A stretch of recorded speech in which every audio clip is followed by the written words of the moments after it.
A partir de agora, ao vivo, direto de Mirassol para a internet e pela Rádio Novo Tempo de São José do Rio Preto, a série Profecias para o Tempo do Fim.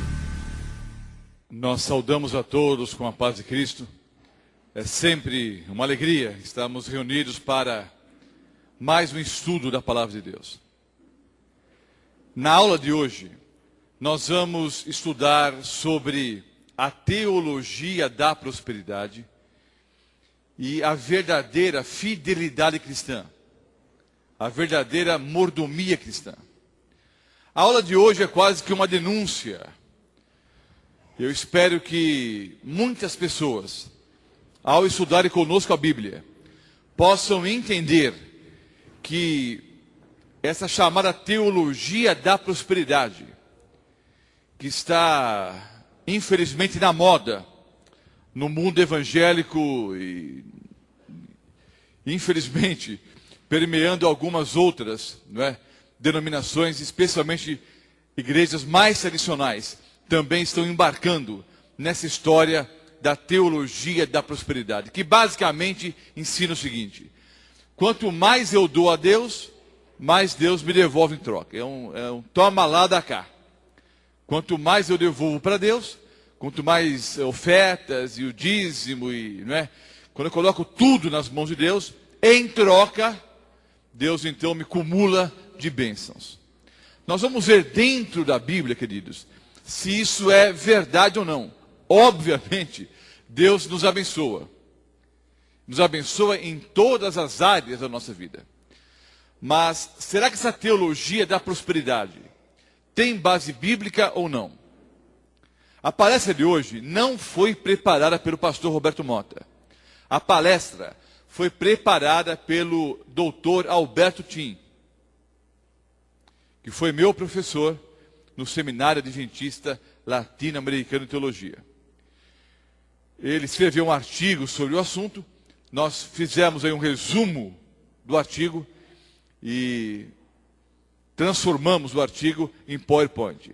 Está totalmente disponível no site www.profeciasparotempodofim.com.br. Então, a palestra de hoje é a teologia da prosperidade e a verdadeira mordomia cristã, já disse, baseado no artigo preparado pelo Dr. Alberto Tim. Vou mostrar para vocês, de forma bem resumida, o que ensina a teologia da prosperidade.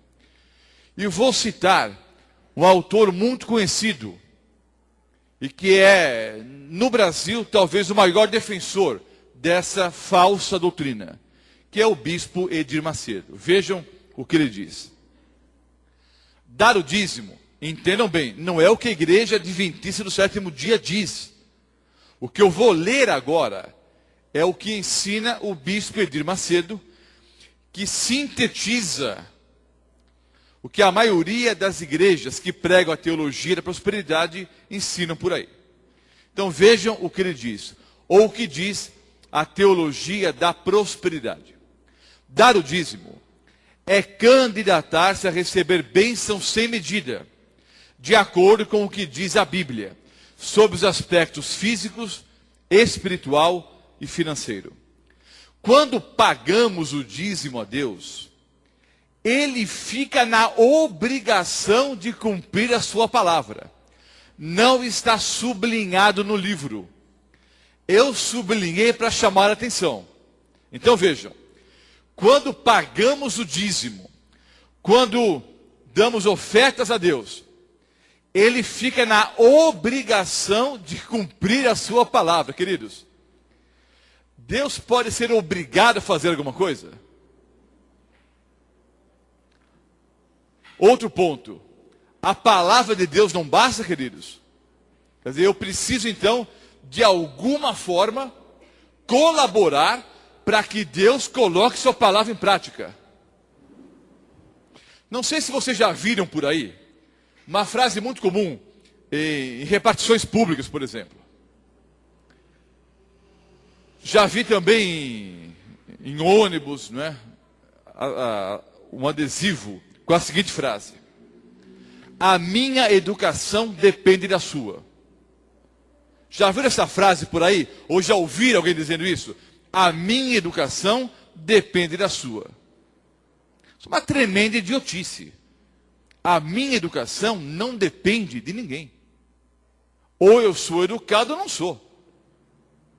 A minha educação só depende do Roberto Mota. Citei essa frase para mostrar o seguinte. A ideia aqui do bispo Edir Macedo é que quando pagamos o dízimo, Deus fica na obrigação de cumprir a sua palavra. Então é mais ou menos o seguinte. É como se Deus estivesse dizendo, olha, devolvam o dízimo, aí eu cumpro a minha palavra.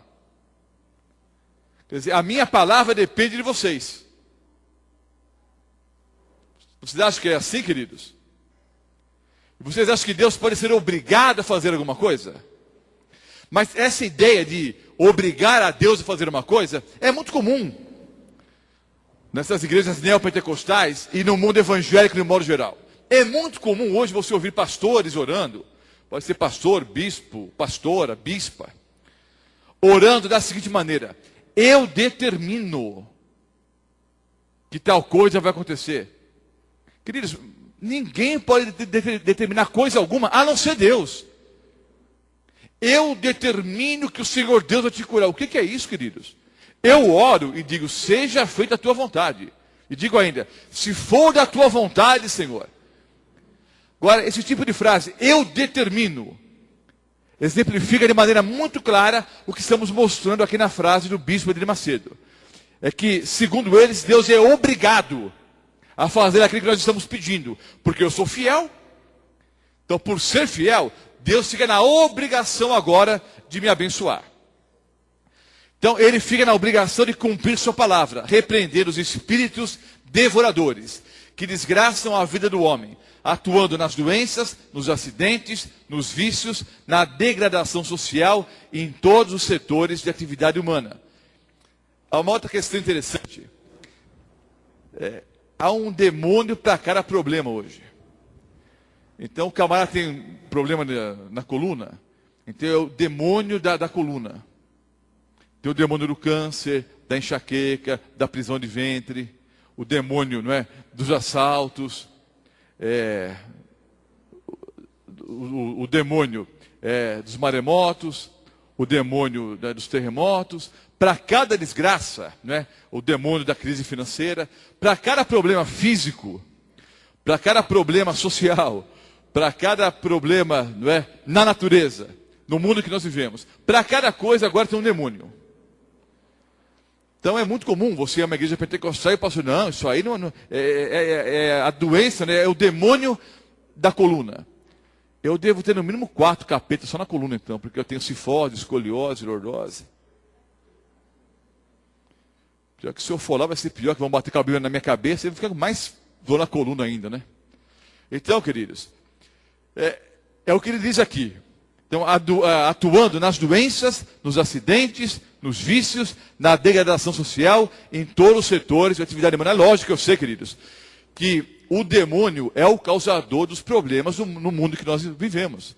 Mas não só o demônio, também os seres humanos, pelas decisões erradas que nós tomamos, como já explicamos numa outra aula. E ele continua.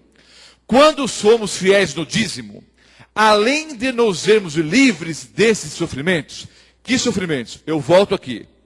Doenças, acidentes, vícios, degradação social em todos os setores de atividade humana. Quando somos fiéis no dízimo, além de nos vermos livres desses sofrimentos, passamos a gozar de toda a plenitude da terra. Queridos, o meu lugar não é aqui. Eu não quero usufruir a plenitude da terra. Eu quero receber a vida eterna.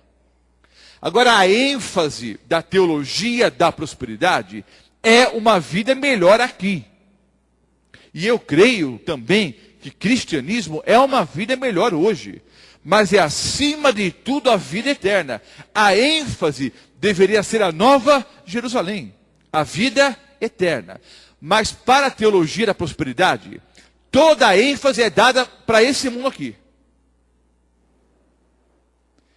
Então vamos gozar toda a plenitude da terra. Então, se eu sou dizimista, eu não vou mais bater automóvel, eu não vou ficar doente, os meus filhos nunca vão usar drogas, nenhum parente meu vai ser assaltado, nenhuma desgraça vai atingir a mim e a minha família. É isso que ensina o bispo Edir Macedo no livro Vida com Abundância, página 79. O mesmo autor, no livro O Poder Sobrenatural da Fé, páginas 145 a 147, ele acrescenta o seguinte: é claro também que os que são fiéis nos dízimos têm o privilégio de poderem exigir de Deus o cumprimento da sua promessa em suas vidas. E obrigatoriamente o Senhor ter de cumpri-la. Pessoalmente, é o bispo Edir Macedo falando. Pessoalmente, acho mais do que justa a contribuição, quer de dízimos ou de ofertas. Porque quanto mais nós damos, mais Deus nos devolve multiplicado. Não é só o bispo Edir Macedo que ensina isso. A Paz e Vida, a Renascer, essas novas igrejas pregam basicamente teologia da prosperidade. E várias outras, citei apenas 2 ou 3 aqui. Mas a maioria das igrejas neopentecostais prega teologia da prosperidade. E essa ideia começou a permear todo o mundo evangélico e parte também da Igreja Católica Carismática. Vamos ver dentro da Bíblia que essa teologia é completamente contrária à palavra de Deus. Primeiro ponto. Vamos provar que a teologia da prosperidade não tem base bíblica. Primeiro ponto. A teologia da prosperidade distorce o caráter de Deus. Ou seja, apresenta uma imagem irreal da pessoa de Deus. Vou ler alguns versículos bíblicos. Já aparecem os textos no quadro para ganharmos tempo. Mas você pode acompanhar na sua Bíblia.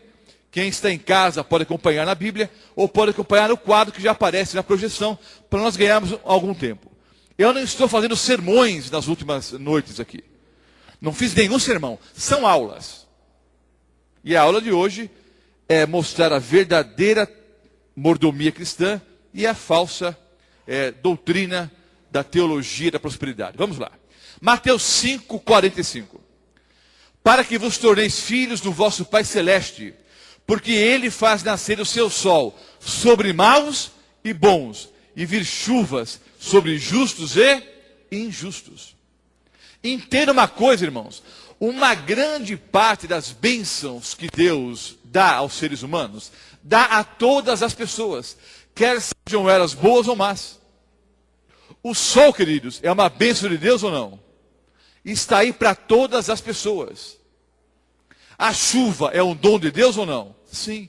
Está aí para todas as pessoas, quer sejam boas, quer sejam más. O ar que respiramos é um dom de Deus ou não? Sim. E é um dom dado para os maus e para os bons. Se você parar para pensar um pouquinho, uma grande parte das bênçãos que o Senhor Deus dá para os seres humanos, dá para todas as pessoas indistintamente, incondicionalmente. Porque o amor de Deus é um amor incondicional. Ele ama as pessoas incondicionalmente. Agora, a teologia da prosperidade ensina que Deus só abençoa o grupo que devolve dízimos e ofertas. Isso apresenta uma ideia totalmente distorcida da pessoa de Deus.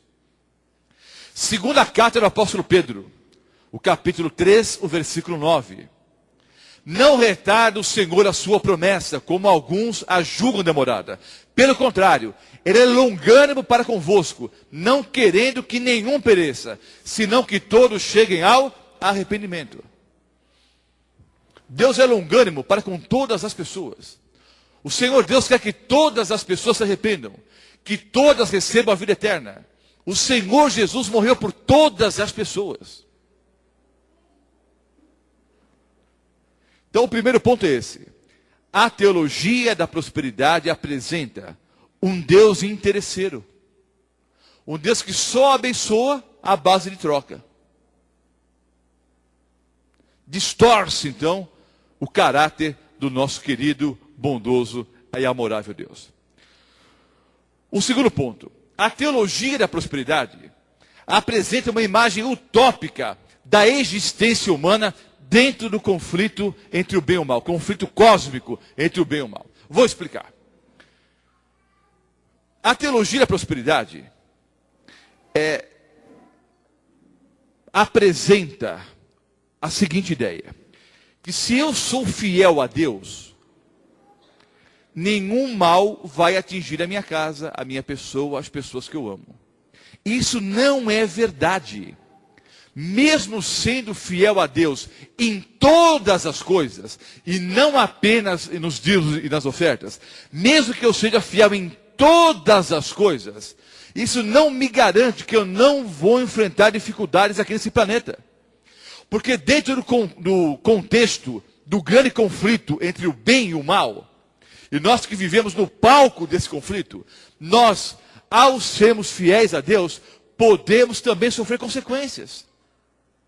Perseguições, dificuldades, pelo simples fato de querermos fazer a vontade de Deus. E muitos cristãos podem testemunhar isso.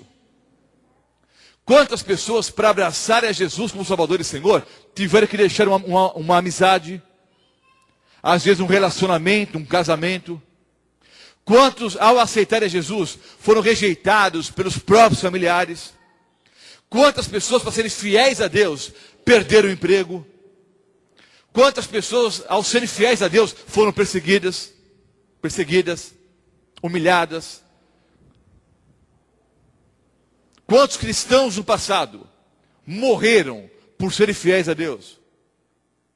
Então essa ideia de que ao ser fiel nos dízimos e nas ofertas, nenhum mal vai me atingir, isso não é verdade. Vejamos os textos bíblicos. Isso é óbvio, mas eu vou mostrar os textos bíblicos. Não vou ler Jó o capítulo 2. Depois leia na sua casa o capítulo inteiro, mas todos nós conhecemos a história. Jó era um homem temente a Deus ou não? Sim ou não? Era fiel nos dízimos e nas ofertas? Sim.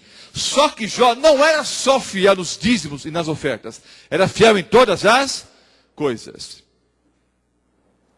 E por ser fiel a Deus, queridos, aconteceu o que com ele? Quantos filhos morreram? Hein? Todos. Perdeu a casa, perdeu a saúde, a esposa o tempo todo ficava falando mal dele, perdeu o dinheiro, perdeu as posses materiais, perdeu tudo que ele possuía. Só não perdeu o quê? A fé em Deus. Nós sabemos que o Senhor Deus permitiu. Deus não foi o causador dos problemas de Jó. Deus permitiu que Jó passasse por aquelas dificuldades. O causador foi Satanás. Deus permitiu que ele passasse por aquilo, para provar para todo o universo que é possível ser fiel a Deus apesar das circunstâncias, apesar das dificuldades. Jó é um testemunho público de que a pessoa pode ser fiel a Deus, apesar das perseguições, das calúnias, da doença, das dificuldades. Um outro texto bíblico. Lucas 2, no versículo 7. Ela que é a Virgem Maria, ela deu à luz o seu filho primogênito, enfaixou-o e o deitou numa manjedoura, porque não havia lugar para eles na hospedaria. Olha, queridos, a Virgem Maria era fiel a Deus ou não? Sim ou não? Ora, de todas as mulheres que viviam no planeta Terra naquela época, o Senhor Deus escolheu Maria para ser a mãe de Jesus. Bem-aventurada entre as mulheres. Uma mulher extraordinária. Escolhida para ser a mãe do nosso Senhor e Salvador Jesus Cristo. Segundo a teologia da prosperidade, ela que daria a luz ao Salvador do mundo, deveria ter dado a luz aonde? No melhor hospital da época, com os melhores médicos, os melhores enfermeiros, com tratamento VIP. Mas a Virgem Maria deu à luz num estábulo, perto de vaca, galinha, jumento, porque não havia um lugar para eles na hospedaria. Outro texto bíblico. Mateus 8, versículo 20. Mas Jesus lhe respondeu: as raposas têm os seus covis, as aves do céu ninhos, mas o Filho do Homem não tem onde reclinar a cabeça. Mateus 8, versículo 20. O Senhor Jesus era fiel ao Pai ou não? Sim ou não? E ele disse: olha, as raposas têm as suas tocas, têm os seus covis. Os passarinhos têm os ninhos. Eu não tenho nenhum travesseiro. Eu não tenho um lugar para reclinar a minha cabeça. Deixou as mansões celestiais, deixou o trono de glória e veio a esse mundo em humildade para morrer em nosso lugar na cruz do Calvário. As raposas têm as suas tocas, disse Jesus. Os passarinhos têm ninhos, mas eu não tenho nenhum travesseiro para encostar o que? A minha cabeça. Vocês conseguem entender como a teologia da prosperidade é uma tremenda de uma farsa, com o único objetivo de arrancar dinheiro do povo? Aliás, eu devia ser mais explícito: roubar o dinheiro do povo. Ah, pastor, não estão roubando porque o povo entrega por livre e espontânea vontade. Mas entrega porque são enganados, né? É o tal conto do vigário. Mas espero que a partir de hoje, você que me ouve pela Novo Tempo, você que assiste, você que está pessoalmente aqui, que você não seja mais enganado. Atos 3, versículo 6. Pedro, porém, lhe disse, estava lá um homem pobre, um mendigo, pediu um trocadinho para Pedro. Pedro, porém, lhe disse, não possuo nem prata nem ouro, mas o que tenho, isso te dou. Em nome de Jesus Cristo, o Nazareno, anda. Vejam bem. Pedro não era um homem rico, longe disso. Mas ele tinha seu próprio negócio. Tinha seus barcos, tinha suas redes, tinha alguns empregados que trabalhavam para ele. Longe de ser um homem rico. Mas ele tinha o seu próprio negócio. Segundo a teologia da prosperidade, Pedro, ao tornar-se discípulo de Jesus, deveria ter ficado bilhardário. Já tinha um próprio negócio. Esse negócio iria crescer assustadoramente, segundo a teologia da prosperidade. Mas o fato é o seguinte, queridos. Pedro perdeu tudo que ele possuía, a ponto de não ter um trocadinho para dar para um mendigo na porta do templo ali. Outro texto. Segunda carta do apóstolo Paulo aos Coríntios, o capítulo 11, versículo 9.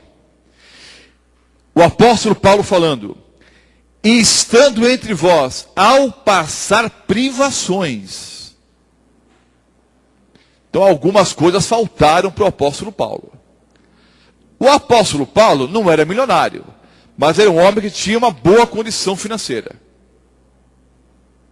Era um líder entre os judeus, membro do Sinédrio, um homem culto, que tinha sua casa, tinha empregados, era um homem casado, porque para ser membro do Sinédrio, obrigatoriamente tem que ser alguém casado.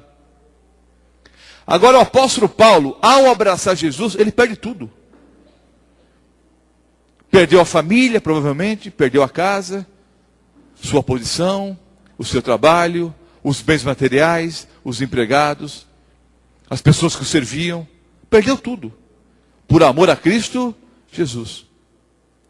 Estando entre vós ao passar privações, não me fiz pesado a ninguém, pois os irmãos, quando vieram da Macedônia, supriram o que me faltava. E em tudo me guardei e me guardarei de vos ser pesado. Ainda o apóstolo Paulo, na segunda carta, o capítulo 12, os versículos 7 a 10. E para que não me ensoberbecesse com a grandeza das visões, ou das revelações, foi-me posto um espinho na carne. Nós não sabemos ao certo o que era esse espinho na carne, queridos. Algumas pessoas dizem que era um problema físico, outros que era uma perseguição movida por algumas pessoas que sempre estavam ao lado de Paulo. Alguns diziam que era uma pessoa endemoniada que sempre estava atrás de Paulo. Há várias hipóteses, mas nós não temos um claro assim diz o Senhor. Uma hipótese mais provável é que talvez o apóstolo Paulo tivesse um problema na visão. Mas eu também não posso afirmar isso. O fato é que o apóstolo Paulo tinha um espinho na carne que de alguma forma atrapalhava a sua vida. Ele estava descontente com aquele espinho na carne. Mensageiro de Satanás, para me esbofetear, a fim de que não me exalte. Por causa disso, 3 vezes pedi ao Senhor que eu afastasse de mim. 3 vezes. Então ele me disse, Deus respondeu a oração, a minha graça te basta. Como é que o Senhor Deus atendeu a oração de Paulo? Disse sim ou disse não? Disse não. Paulo 3 vezes pediu que Deus tirasse aquele espinho da carne. E Deus disse não. A minha graça te basta. Porque o poder se aperfeiçoa na fraqueza. Aí o apóstolo Paulo conclui então. De boa vontade, pois, mais me gloriarei nas fraquezas, para que sobre mim repouse o poder de Cristo. Pelo que sinto prazer nas fraquezas, nas injúrias, nas necessidades, nas perseguições, nas angústias, por amor de Cristo. Porque quando sou fraco, então é que sou forte. O apóstolo Paulo sofreu fraquezas, injúrias, necessidades, perseguições e angústias.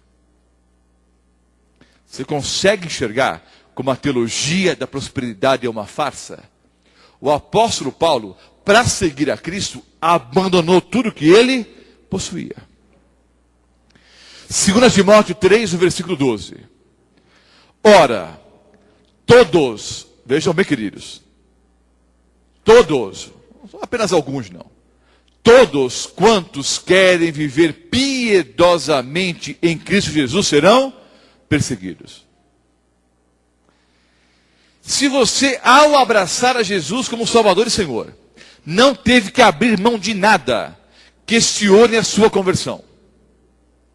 Repito, se ao abraçar a Jesus como Salvador e Senhor, ou para ser cristão, você não teve que abrir mão de nada,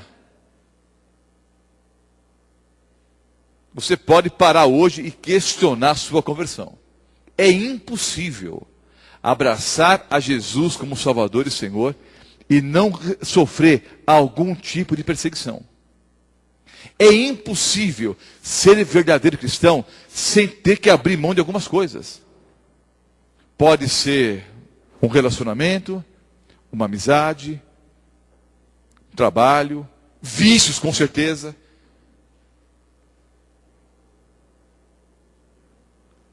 Ao abraçar a Jesus como Salvador e Senhor, eu tive que renunciar a muitas coisas, por amor a Cristo.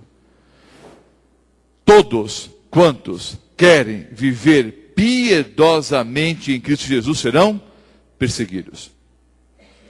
Terceiro ponto. A teologia da prosperidade distorce a essência dos ensinamentos de Cristo. Há um âmago nos ensinamentos de Jesus. A teologia da prosperidade distorce os ensinamentos de Cristo. Vejamos. Mateus 10, os versículos 9 a 10. Não vos provereis de ouro nem de prata, nem de cobre nos vossos cintos, nem de alforje para o caminho, nem de 2 túnicas, nem de sandálias, nem de bordão, porque digno é o trabalhador do seu alimento. Jesus mandou os discípulos de 2 em 2 para pregar o evangelho. E disse que não era nem para levar bolsa. Não era para levar ouro, nem prata. Era para sair com a roupa do corpo, para pregar o evangelho. Mas Jesus disse, a comida do dia a dia vocês vão ter. Um lugarzinho para dormir, vocês vão ter. Fora isso, não se preocupem. Note quão diferente é o discurso de Jesus com o discurso das igrejas que pregam teologia da prosperidade. Filipenses 3, os versículos 4 a 9.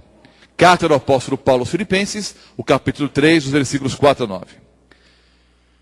Bem que eu poderia confiar também na carne. Confiar na carne é confiar em si mesmo. Se alguém outro pensa que pode confiar na carne, eu ainda mais. Aí o apóstolo Paulo diz porque ele poderia confiar em si mesmo. Circuncidado ao 8º dia, da linhagem de Israel, da tribo de Benjamim, hebreu de hebreus. Era um orgulho ser da tribo de Benjamim. Hebreu de hebreus, ou seja, ele era hebreu, o pai era hebreu, o avô, o bisavô. Linhagem o quê? Pura. Hebreu de hebreus. Quanto à lei fariseu, hoje o termo fariseu é usado de forma pejorativa. Mas era um grande orgulho, status social e religioso, ser um fariseu. Hoje usamos o termo fariseu de forma pejorativa. Mas era um orgulho para o verdadeiro israelita, verdadeiro judeu, ser o quê? Um fariseu. Quanto ao zelo, perseguidor da igreja. Quanto à justiça que há na lei, irrepreensível. Mas o que para mim era lucro, isso considerei perda por causa de Cristo. Sim, deveras considero tudo como perda, por causa da sublimidade do conhecimento de Jesus Cristo, meu Senhor, por amor do qual perdi todas as coisas, e as considero como refúgio. Algumas traduções dizem esterco. E o termo no original é esterco, mas não é bem esterco, é um negócio um pouco pior do que esterco. É esterco, é a mesma coisa, mas a palavra é um pouquinho pior. É isso que você está pensando mesmo. O apóstolo Paulo diz, olha, tudo que eu tinha, eu perdi por amor de Cristo. Só que eu descobri que tudo que eu tinha era esterco, era titica. Porque agora eu ganhei a Cristo. E sou achado nele. Não tendo justiça própria, que procede da lei, senão é que é mediante a fé em Cristo, a justiça que procede de Deus, baseada da fé. Então o apóstolo Paulo perdeu tudo o que ele possuía para seguir a Cristo. Mateus 6, os versículos 2 a 4 e Mateus 6, 19 a 21. Vamos ler o texto aqui. Mateus 6, os versículos 2 a 4.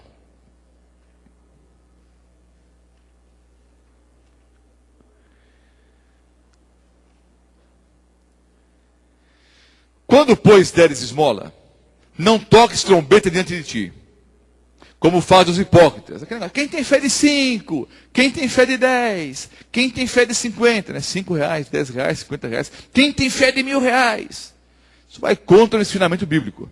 Quando, pois, deres esmola, não toques trombeta diante de ti, como fazem os hipócritas, nas sinagogas e nas ruas, para serem glorificados pelos homens. Em verdade vos digo, que eles já receberam a recompensa.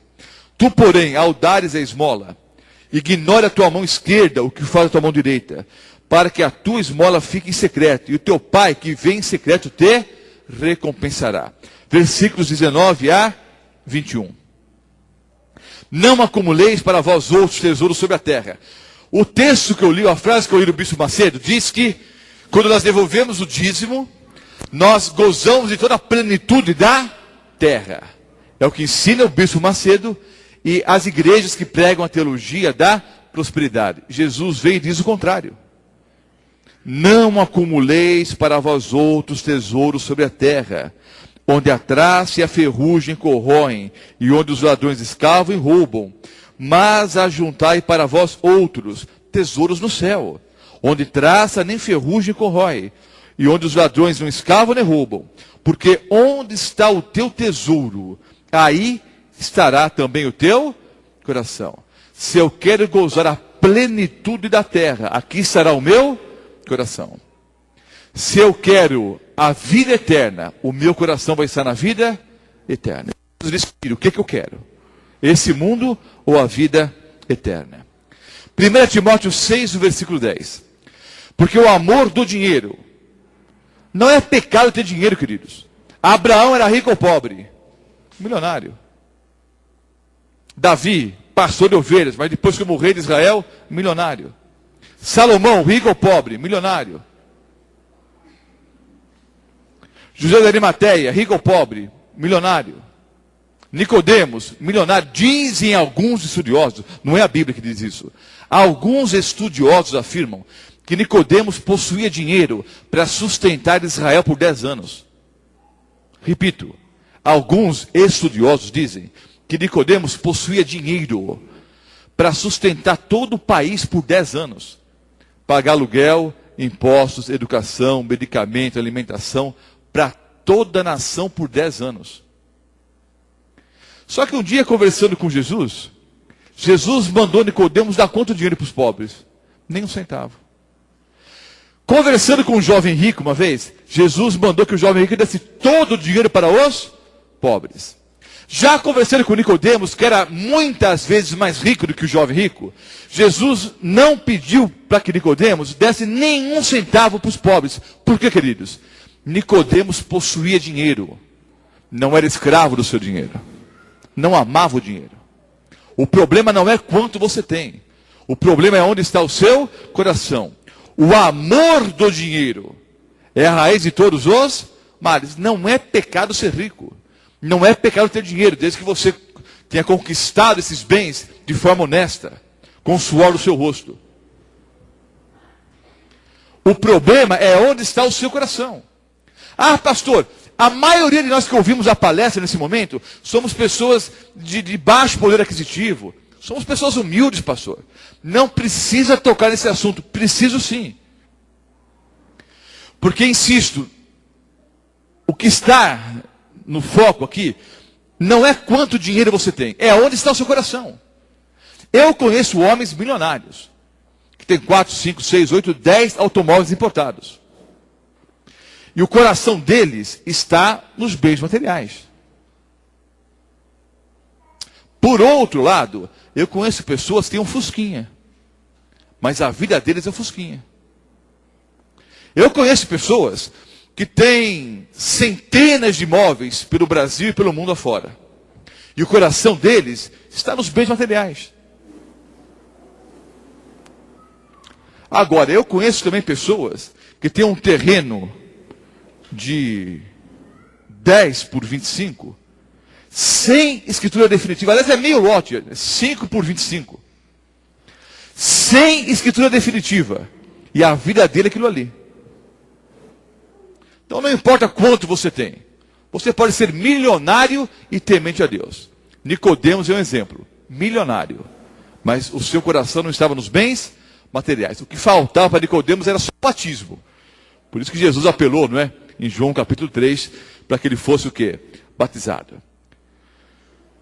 Porque o amor do dinheiro é a raiz de todos os males, e alguns nessa cobiça se desviaram da fé, e a si mesmos se atormentaram com muitas dores. 1 Timóteo 6, o versículo 10. Mais um ponto importante. A teologia da prosperidade desvirtua o amplo espectro da obediência cristã. Vejam só. A ênfase da teologia da prosperidade é a obediência em relação a dízimos e ofertas. Aliás, eu acho até estranho, porque as mesmas igrejas que ensinam que o Antigo Testamento foi abolido, continuam insistindo em relação a dízimos e ofertas. E toda a doutrina em relação a dízimos e ofertas está baseada no Antigo Testamento. Então, as leis de Moisés em relação a dízimos e ofertas, essas valem. As leis do Antigo Testamento em relação à guarda do sábado, por exemplo, essas não valem mais. Só vale o que interessa para o bolso do pastor. Então insistem. Não, vocês têm que ser fiéis nos dízimos e às ofertas. Isso é doutrina do Antigo Testamento. Pouco citada no Novo Testamento. Eu creio que nós devemos ser fiéis sim nos dízimos e nas ofertas. Só que a Bíblia diz que eu tenho que ser fiel em todas as coisas. Se o camarada é fiel nos dízimos e ofertas e adúltero, Deus vai abençoá-lo. O camarada devolve dízimos e ofertas e é viciado em drogas. O camarada é fiel em dízimos e ofertas e é ladrão. É que uma vez eu estava numa igreja, na zona leste de São Paulo, e uma senhora chegou toda animada lá, numa série de conferências. Pastor, hoje eu trouxe uma boa oferta para a igreja. Você é amém, irmã? Eu vou entregar para o senhor, não, para mim não. Entrega para o tesoureiro da igreja. Olha, é uma oferta de gratidão. Que bom, qual foi a bênção? Olha, pastor, os últimos 3 assaltos a banco que meu filho fez, deu tudo certinho. Então eu estou dando essa oferta aqui de gratidão, não é? Porque deu tudo certo até agora. Aí eu falei, olha, irmã, eu acho que a senhora devia levar esse dinheiro para outro lugar, porque vai ser meio complicado, né? Mas, queridos, há pessoas que pensam assim, é só devolver o dízimo e a oferta, e o restante liberou geral. Vamos ver o que Deus fala, o que a Bíblia fala, queridos, sobre esse leque, esse espectro grande a respeito, não é, da guarda dos mandamentos, da obediência a Deus. Vamos ver aqui. Mateus 5, 21 a 24. Mateus 5, 21 a 24.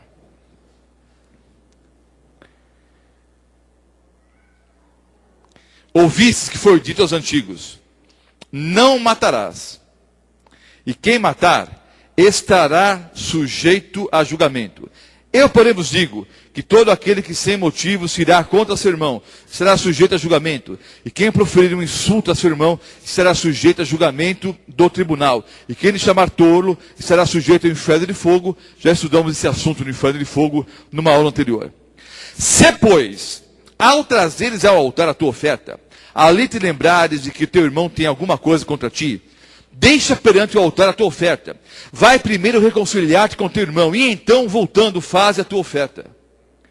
Se ao chegar à igreja, antes de dar uma oferta, você se lembrar que o seu irmão tem alguma coisa contra você, ou vice-versa, Jesus disse, deixa a oferta no canto. Vai primeiro reconciliar-te com teu irmão, depois você volta e devolve a oferta. Você já viu alguém ensinando isso nas igrejas por aí? Dizendo, irmão, a tua oferta não tem nenhum valor para Deus se você está brigado com alguém. A igreja vai aceitar o dinheiro.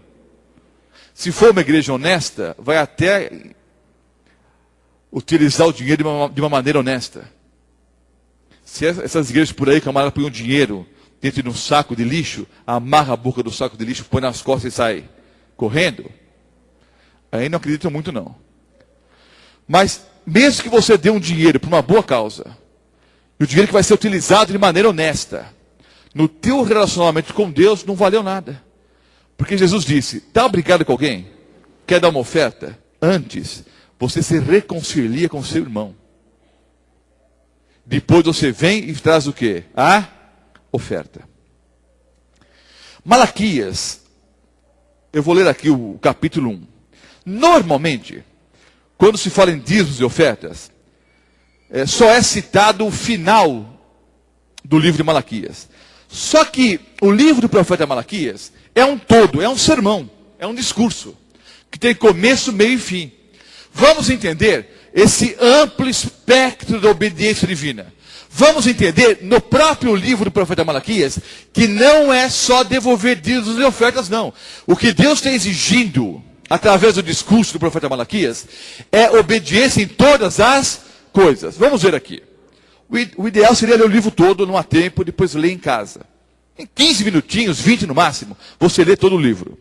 Malaquias 1, o versículo 6. Malaquias 1, o versículo 6. O filho honra o pai, e o servo ao seu senhor. Se eu sou pai, é Deus falando, se eu sou pai, onde está a minha honra? Se eu sou senhor, onde está o respeito para comigo? Diz o Senhor dos Exércitos a vós outros, ó sacerdotes, que desprezais o meu nome. E vós dizeis, em que desprezamos o teu nome? Então notem, a primeira repreensão no livro do profeta Malaquias é para os sacerdotes, os pastores da época. O capítulo 2, o versículo 9. Por isso também eu vos fiz desprezíveis e indignos diante de todo o povo, visto que não guardastes os meus caminhos e vos mostrastes parciais no aplicardes a lei. Então os líderes estavam sendo o quê? Parciais ao apresentarem a lei, e não estavam andando de acordo com os princípios divinos. Versículo 11 do mesmo capítulo. Judá tem sido desleal, e a abominação se tem cometido em Israel e em Jerusalém. Porque Judá profanou o santuário do Senhor, o qual ele ama, e casou com a adoradora de Deus estranho, julgo desigual. O povo do Senhor estava se misturando com o quê? Pessoas pagãs. Julgo desigual que a Bíblia o quê? Condena. Versículos 14 e 15. E perguntais, por quê? Porque o Senhor foi testemunha da aliança entre ti e a mulher da tua mocidade, com a qual tu foste desleal, sendo ela a tua companheira e a mulher da tua aliança. Não fez o Senhor mesmo que havendo nele um pouco de espírito? E porque somente ele buscava a descendência que prometera. Portanto, cuidai de vós mesmos, e ninguém seja infiel para com a mulher da sua mocidade. Malaquias 3, os versículos 3 e 7. Assentar-se-á como derretedor e purificador de prata, purificará os filhos de Levi, e os refinará como ouro e como prata. Eles estarão ao Senhor justas ofertas. Versículo 7. Desde os dias de vossos pais, vos desviastes dos meus estatutos, e não os guardastes. Tornai-vos para mim, e eu tornarei para vós outros, diz o Senhor dos exércitos. Mas vós dizeis, em que havemos de tornar? Aí no versículo 8 em diante diz, roubará o homem a Deus? Todavia vós me roubais. E dizeis, em que te roubamos? Nos dízimos e nas ofertas. Vejam. Quando há a promessa em Malaquias, trazei todos os dízimos na casa do tesouro, e fazei prova de mim, se eu não vos abrir as janelas do céu. Vejam bem, queridos, essa é a conclusão do sermão. A promessa dada por Deus, através do profeta Malaquias, não é a bênção só para quem devolve dízimos e ofertas. Leia o livro todo.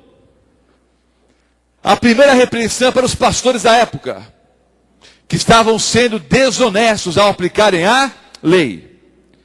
Depois ele faz um apelo para que os homens sejam fiéis à verdadeira esposa. Aí ele faz um apelo para que todos sejam purificados. Faz um apelo para que guardem toda a lei. Aí Deus faz um apelo para que eles sejam fiéis também nos dízimos e nas ofertas. Vejam, queridos, há um leque de obediência. Não é só dízimos e ofertas. E aí vem a promessa. Para quem? A promessa é quando o pastor é honesto, quando você é fiel à esposa, quando a sua vida está pura, quando você guarda todos os 10 mandamentos, quando você é fiel nos dízimos e nas ofertas. E aí então Deus diz, então você ore, e eu vou abrir as janelas do céu. Não é para quem devolve dízimos e ofertas não, queridos. É para quem além de devolver dízimos e ofertas, é fiel em todas as coisas. E insisto, e mesmo sendo fiel, eu posso sofrer o quê? Dificuldades nesse planeta. Malaquias 3, 8 a 12. O versículo 8 eu já li. Vou ler o 9 em diante. Com maldição sois amaldiçoados, porque a mim me roubais, vós a nação toda. Trazei todos os dias na casa do tesouro. Insisto, essa é a conclusão do sermão. Para que haja mantimento na minha casa. E provai-me nisso, diz o Senhor dos Exércitos, se eu não vos abrir as janelas do céu, e não derramar sobre vós bênçãos sem medida. Por vossa causa, veja a promessa, por vossa causa, repreenderei o devorador, para que não vos consuma o fruto da terra. A vossa vida no campo não será estéril, diz o Senhor dos Exércitos. Todas as nações os chamarão felizes, porque vós sereis uma terra deleitosa, diz o Senhor dos Exércitos. Mas queridos, vamos comparar essa frase com Deuteronômio. Porque na verdade Malaquias aqui, Deus está repetindo através do profeta Malaquias, o que já havia dito no Pentateuco. Vamos ler Deuteronômio, o capítulo 11. Deuteronômio, o capítulo 11. Vou ler os versículos 1, 8, 13 e 14. Versículo 1. Amarás, pois, o Senhor teu Deus, e todos os dias guardarás os seus preceitos, os seus estatutos, os seus juízos e os seus mandamentos. Versículo 8. Guardai, pois, todos os mandamentos que hoje vos ordeno, para que sejais fortes e entreis e possuais a terra para onde vos dirigis. Versículos 13 e 14. Se diligentemente obedecerdes os meus mandamentos, que hoje vos ordeno, de amar o Senhor vosso Deus, e de o servir de todo o vosso coração, e de toda a vossa alma, darei as chuvas da vossa terra a seu tempo, as primeiras e as últimas, para que recolhais o vosso cereal, e o vosso vinho, e o vosso azeite. Vou ler agora Deuteronômio 28, os versículos 1, 8 e 13. Deuteronômio 28, os versículos 1, 8 e 13. Se atentamente ouvires a voz do Senhor teu Deus, tendo cuidado de guardar todos os seus mandamentos que hoje te ordeno, o Senhor teu Deus se exaltará sobre todas as nações da terra. Versículo 8. Versículo 8. O Senhor determinará. Quem determina é Deus, não é o pastor. Eu determina coisa nenhuma, meu irmão. Quem determina é Deus. O Senhor determinará que a bênção esteja nos seus celeiros, e em tudo que colocares a mão, e te abençoará na terra, que te dá o Senhor teu Deus. Versículo 13. O Senhor te porá por cabeça e não por cauda. Vocês já ouviram essa frase em culto evangélico ou não? Já ouviram essa frase na Universal, na Renascer, na Paz e Vida? Na outra lá do cunhado do bispo, qual é o nome da igreja mesmo? Até esqueci lá. As igrejas pregam isso por aí. Irmãos, nós somos a cabeça e não a cauda. Já ouviram isso ou não? É só que o texto diz, queridos, que é cabeça e não cauda quem guarda os 10 mandamentos do sábado. Agora, por ignorância ou por desonestidade, é mais desonestidade que ignorância, ensinam que o sábado foi abolido. Esse é o tema da aula de amanhã. Mas ao mesmo tempo dizem, irmãos, nós somos a cabeça e não a cauda. Tira o texto do contexto. Porque dentro do contexto de Deuteronômio, o capítulo 28, capítulos 11 e 28, a bênção vem para quem guarda os 10 mandamentos. E o 4º mandamento manda guardar o sábado. Você vai ser cabeça e não cauda. Volto para o versículo 13. Só lê a primeira parte. O Senhor te porá por cabeça e não por cauda. E só estarás em cima e nem embaixo, se obedecerdes os mandamentos do Senhor teu Deus, que hoje te ordeno para guardar e cumprir. Não tem esse negócio de bênção sem guardar o sábado, queridos. Só é cabeça, segundo a palavra de Deus, quem guarda os 10 mandamentos do sábado. Vocês conseguiram entender como a teologia da prosperidade é uma farsa? Aliás, acho até interessante. É o cúmulo da hipocrisia. Colocarem a arca da aliança dentro da igreja e colocar os pedidos ali ao lado da arca da aliança e oram perto da arca da aliança. Queridos, o coração da arca da aliança são os 10 mandamentos. A arca da aliança era simplesmente um receptáculo para guardar o quê? A lei do Senhor. Adoram ali a arca, oram, né, diante da arca. É até bonito a arca da aliança, os 2 anjos ali, bonito aquilo. Mas queridos, e o coração da arca? A lei de Deus, os 10 mandamentos. Aí isso eles ensinam que foi abolido. Veja que ignorância, que hipocrisia, que loucura. Oram ali mostrando a arca e ao mesmo tempo dizem que a lei foi abolida. O coração da arca, queridos, o centro da arca, é a lei de Deus, os 10 mandamentos. Amanhã, à noite, próxima aula, eu vou falar sobre a lei de Deus e o 4º mandamento. E vou mostrar para vocês que a verdadeira arca da aliança está no céu. E dentro da arca da aliança estão os 10 mandamentos. As 2 tábuas com os 10 mandamentos. Próxima aula, você não deve perder. Vou falar rapidamente agora, queridos, sobre a verdadeira fidelidade cristã. Deu para entender que a teologia da prosperidade não tem base bíblica. Eu estava no restaurante algum tempo atrás, conversando com uma pessoa de uma outra denominação, E essa pessoa me disse, pastor, eu aprendi na minha igreja que pelo menos 80% da Bíblia fala em dinheiro. Mas que Bíblia é essa? Eu perguntei para ele, mas que Bíblia é essa? Porque tudo hoje nas igrejas gira em torno de dinheiro. Alguns estão até assustados porque nós não tiramos nenhuma ofertinha aqui, nenhuma noite. Não tiramos mesmo. O único culto onde as pessoas têm o privilégio de devolver dízimos e ofertas na igreja adventista é o sábado pela manhã. É justo devolver o dízimo e devolver as ofertas a Deus. Mas tem que ser fiel em todas as coisas. Vou mostrar agora dentro da Bíblia o que é a verdadeira mordomia cristã. A verdadeira fidelidade cristã. Vejam só. Vou mostrar os princípios. Porque entendo que o princípio é mais importante. Qual é o princípio bíblico da verdadeira fidelidade? Não só em relação ao dinheiro. É o dinheiro, os talentos que Deus me dá, o tempo, o templo do Espírito Santo que é meu corpo. Não é só dinheiro. É o dinheiro, o tempo, os talentos, o meu corpo. Princípios. Salmo 24, versículo 1. Ao Senhor pertence a terra, e tudo o que nela se contém, o mundo e o que neles habitam. Primeiro ponto, tudo pertence a Deus. Isso é um princípio. Tudo já é de Deus. Então não tem um toma lá da cá, tudo já é de Deus mesmo. Ele colocou 100% na sua mão, mas tudo é dele. Mas ele pegou o que era dele e pôs nas suas mãos.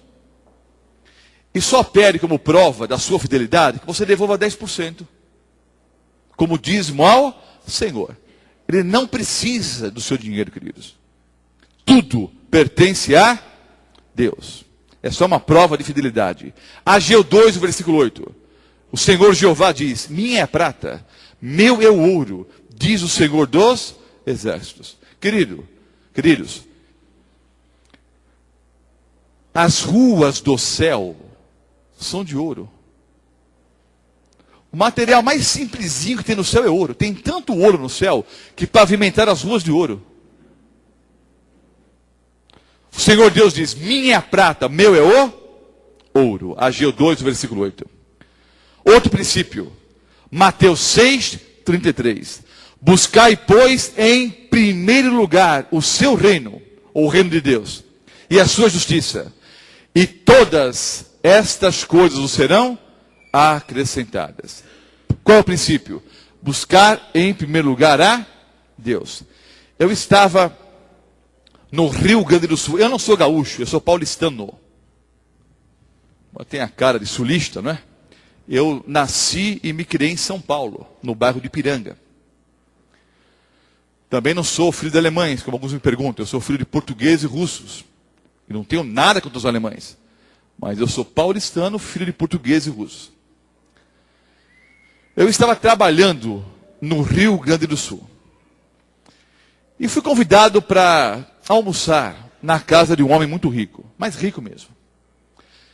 A esposa era temente a Deus, os filhos eram tementes a Deus, mas o homem não tomava uma posição ao lado de Jesus. Fui convidado então para conversar um pouquinho com ele, né? Passamos uma tarde juntos. Então eu fui almoçar na fazenda desse homem, uma das fazendas. Almoçamos, depois saímos um pouquinho à tarde ali, né? Pela fazenda. Depois de alguma conversa, nós paramos ali num patamar um pouco mais elevado. E aquele homem me disse, Roberto, você consegue enxergar aquela montanha ali? Está vendo aquela montanha lá embaixo? Eu olhei assim, claro, enxergo sim.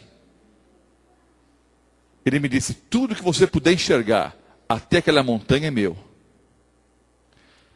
Está vendo aquele lago ali? Atrás do lago não tem um bosque. Atrás do bosque não tem uma colina. Tudo que você chegar nessa direção é meu. Está vendo ali a minha pista de pouso? Está vendo meus aviões ali, os meus jatos? Não tem um rio ali? Ele foi apontando. Está enxergando? Tudo que você puder enxergar nessa direção é meu. Aí ele apontou na outra direção, mesma coisa. Apontou para os 4 pontos cardeais. E me disse, tudo que você puder enxergar, até onde, né, a sua visão puder alcançar, tudo me pertence. Dentro da fazenda do homem, tinha 3 vilarejos. 3 pequenas cidades dentro da fazenda do homem. A companhia elétrica era dele, a companhia de esgoto era dele, a loja de implementos agrícolas era dele, o barzinho era dele, o restaurante era dele. As 3 cidades pertenciam ao homem. As 3 cidades estavam dentro da fazenda desse homem. O posto de gasolina, todo mundo trabalhava para ele. Ele mal sabia o que tinha. Ele me disse, olha, tudo que você puder enxergar é meu. Eu disse, olha, eu vejo que o senhor é um homem muito rico. Eu sou mesmo, ele disse. Olha, eu queria perguntar para o senhor uma coisa. Quanto que o senhor tem nessa direção aqui? Nessa direção, o senhor tem o quê? Eu vejo que norte, sul, leste, oeste, né? Onde eu posso enxergar aqui, o senhor é um homem muito rico. Eu quero saber quanto que o senhor tem nessa direção aqui. Um outro testemunho simples. Eu dirigi uma programação em São Paulo. Uma semana de oração. E durante a semana, uma senhora, adventista do 7º dia, me abordou à saída da igreja e pediu que eu visitasse o seu patrão. Esse é o tipo do pedido complicado. É muito comum irmãs, especialmente, chegarem para o pastor dizendo, pastor, visita meu esposo. É claro, vamos visitar, mas o seu esposo quer a visita? Porque eu preciso saber se a outra pessoa quer a visita ou não. Ah, pastor, eu quero que o senhor visite meu filho. Tudo bem, eu vou lá, mas o seu filho quer a visita? Agora, veja a situação, não era nem parente, era o patrão. Aí eu perguntei, irmã, mas o seu patrão quer me receber? Não falei com ele ainda não, mas então, irmã, não, mas eu vou conversar com ele precisa de uma visita de um pastor. Eu vou conversar com ele, amanhã eu dou a resposta para o senhor. Bom, na noite seguinte, ela me disse que o patrão queria conversar comigo. No final de semana, eu fui à casa dele. Toquei a campainha. Nossa irmã atendeu a porta. Eu entrei. Não quis reparar, mas não tinha como não tinha como não entrar na casa e não reparar os vários automóveis importados que o homem possuía. Entrei, me assentei na sala, o homem chegou, nos cumprimentamos. Para vocês terem uma ideia, esse homem tinha, entre outros bens materiais, um jato particular, que pagou milhões de dólares. A esposa ficou enferma. E a esposa disse que tinha que ir uma vez por semana para a América, fazer um tratamento com um médico especialista lá. Ele comprou um outro jato para a mulher uma vez por semana para a América. Ah, precisa aí, querido? Então, em vez de comprar bilhete de avião toda semana, eu vou comprar um avião para você. Vocês terem uma ideia do poder aquisitivo desse homem. Eu fiquei com ele uns 15 minutos. Ele chorou 14 sem parar. Ele me disse, pastor, eu não sei quanto dinheiro eu tenho. Não sei. Eu tenho empresas na Alemanha, na Austrália, nos Estados Unidos, no Chile. Eu nem sei o que eu tenho de verdade. Mas uma coisa eu sei. A minha filha, de 16 anos, fugiu com um homem casado de mais de 40. E meu filho, de 14 anos, está até aqui na cocaína. Eu daria tudo o que eu tenho por um dia de paz e alegria. Eu daria tudo o que eu tenho por um dia de paz e de alegria. Qual é o princípio? Buscai em primeiro lugar o reino de Deus e a sua justiça. E todas as outras coisas que forem necessárias para a tua vida serão o quê? Acrescentadas. Mateus 6, 33. Mateus 23, 23. Ai de vós, escribas e fariseus hipócritas, porque dais o dízimo da hortelã, do endro e do cominho, mas tendes negligenciado os preceitos mais importantes da lei, a justiça, a misericórdia e a fé. Devias fazer essas coisas, ou seja, é para devolver dízimo e oferta sim, mas não deve esquecer o mais importante, o quê? A justiça, a misericórdia e a fé. Isso é um princípio. Não adianta devolver dízimo e oferta, esquecer a justiça, a misericórdia e a fé. Jesus disse, devolvam o dízimo. Devolvam ofertas, mas não esqueça o mais importante, a justiça, a misericórdia e a fé. Outro princípio, Segunda carta do apóstolo Paulo aos Coríntios, capítulo 9, versículo 7. Cada um contribua segundo tiver proposto no coração, não com tristeza ou por necessidade. Nem para ganhar alguma coisa em troca, né, irmãos? Então não é nem por tristeza, nem por necessidade. Porque Deus ama a quem dá com alegria. Isso é um princípio. Eu vou doar a Deus, não por necessidade, não com tristeza, não porque eu sou obrigado. Deus só aceita e ama aquele que dá com alegria. Provérbios 3, versículo 9, é um outro princípio. Honra o Senhor com os teus bens e com as primícias de toda a tua renda. Eu preciso dar o melhor que eu tenho para Deus. O melhor da minha vida, do meu tempo, dos meus talentos. Eu tenho dito, e posso dizer para essa igreja e para todos que me ouvem, no Brasil e fora do Brasil. A minha casa, por exemplo, não pode ser melhor do que a casa de Deus. Eu não posso ter mais conforto na minha casa do que na igreja. Se isso acontece, está alguma coisa errada. O princípio foi quebrado. Eu tenho que honrar a Deus com o melhor. Se a minha casa é melhor do que essa igreja aqui, está alguma coisa errada com o princípio. Nós estamos quebrando o princípio bíblico. Se eu fico mais confortável em casa do que aqui, está alguma coisa errada.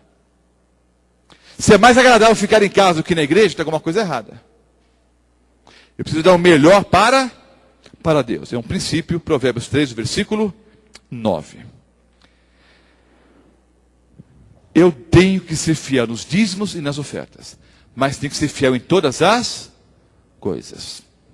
E mesmo sendo fiel, eu posso sofrer as consequências do mundo de pecado que eu vivo. Eu sou um pastor. Terminada a palestra, vou pegar meu automóvel junto com o pastor Anderson Calado. E vamos embora para Rio Preto, pertinho, 15 quilômetros só. Ora, nós podemos bater o carro hoje à noite? Sim. Posso morrer hoje? Sim. Posso ter uma parada cardíaca hoje? Sim, espero que não, né? Mas para morrer basta estar vivo. Então essa ideia de que devolvendo dízimos e ofertas não vou ter nenhum problema, já vimos que é tudo que? Farsa. Não resiste ao estudo da Bíblia. Eu tenho que ser sim fiel em todas as coisas. Com o meu tempo, com o meu dinheiro, com os meus talentos, com o meu corpo. Devo ser fiel nos dízimos e nas ofertas. Mas não me esquecendo de todos os mandamentos de Deus. Encerro dizendo o seguinte.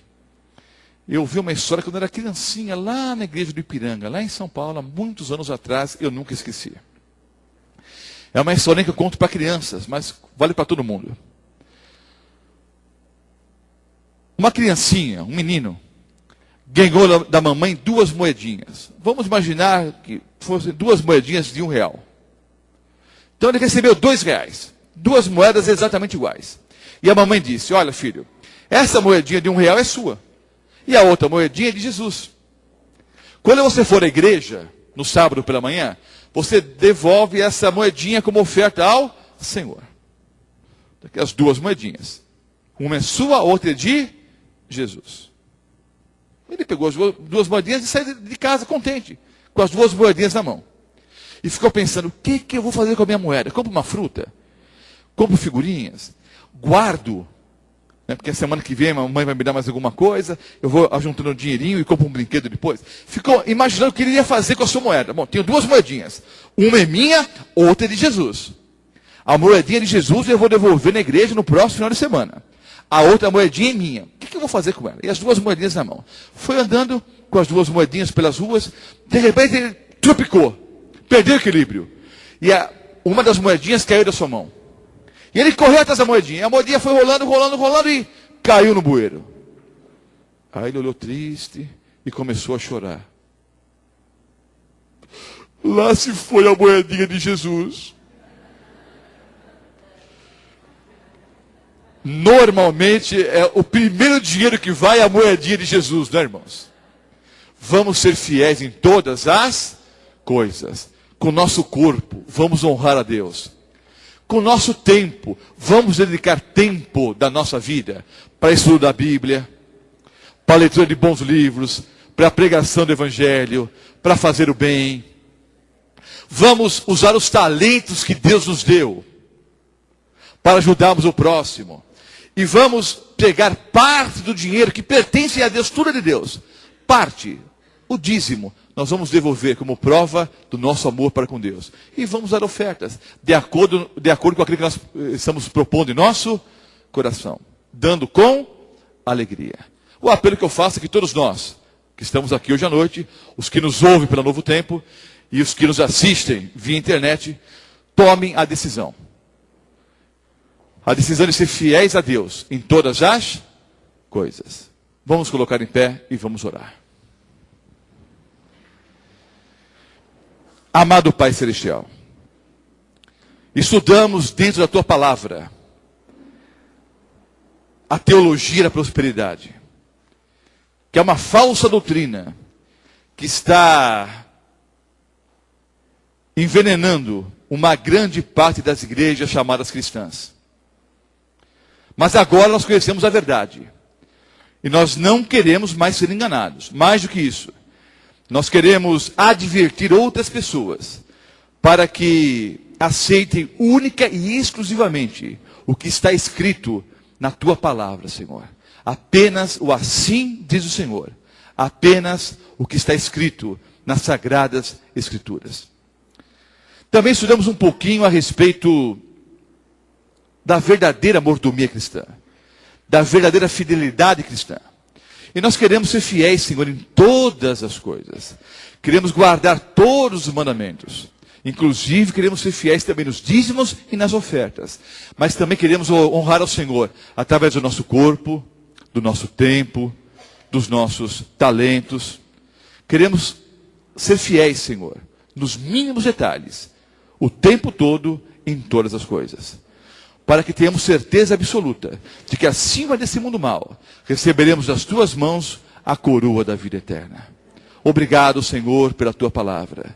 Obrigado, Senhor, pelas verdades que temos aprendido em cada aula. Dá-nos coragem, Senhor, para tomarmos uma posição ao lado da verdade. Abraça-nos nesse momento, Senhor. Perdoe os nossos pecados. Oramos em nome do Senhor Jesus. Amém. Na próxima aula, nós vamos estudar sobre os mandamentos de Deus, a lei do amor. E vamos estudar um pouco sobre o 4º mandamento. Você não pode perder essa aula em hipótese alguma. Deus abençoe a todos e fiquem na paz de Cristo. Este programa foi transmitido ao vivo, direto da Igreja Adventista do Sétimo Dia em Mirassol. Voltamos agora com a nossa programação normal.